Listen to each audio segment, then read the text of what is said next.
everyone. Can you hear me? I hope so. Thank you for such great presentations, Antonina, Sophie, and everyone that's already here. It's the last part of the conference, and thank you for being here until the end.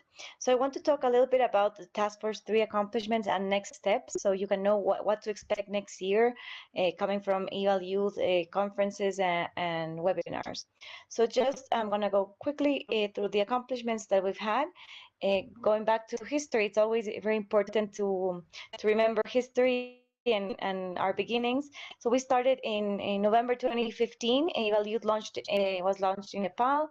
Then in early 2016, Task Force 3 was created with co-chairs and secretary appointed.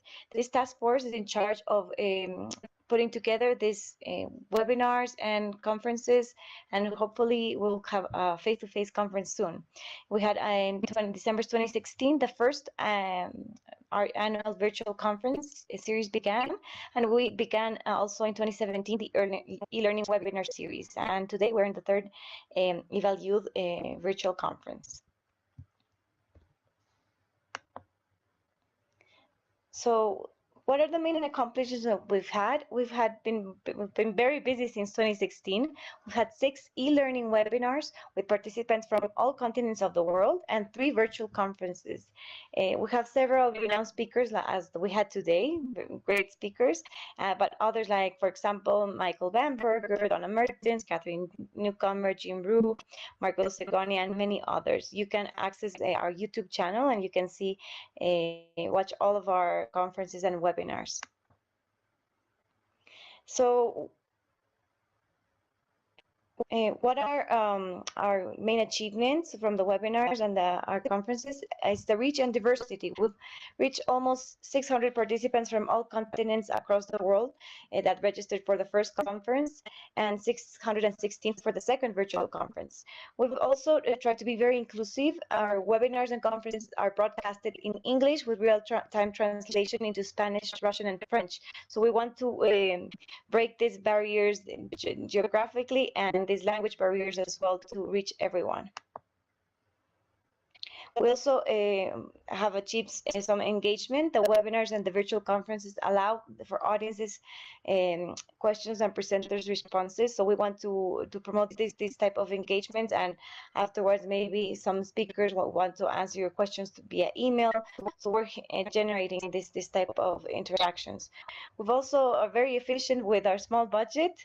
We had a very small budget, but we reach a very wide audience, and we had several positive feedback from our post-webinar and post-conference surveys. For example, Siad Musa, the president of the IOCE, told us, if opportunity doesn't knock, build a door. EvalYouth proved that evaluation conferences can be done differently. Congratulations. So we have received many positive comments from our conferences and webinars, and we hope also to hear not only the positive comments but the negative feedback, so we can keep improving always. Some acknowledgements. I know we've thanked already, but we want to thank all of our great presenters: Eric Varela, David Federman, Claudia Abreu Lopez, Valentine Gandhi, Jorge Hussein, Richard Hurst, and Sarah Vaca. Also, our great leaders from EvalYouth, Bianca, Marie, and Khalil, thank you for all your support.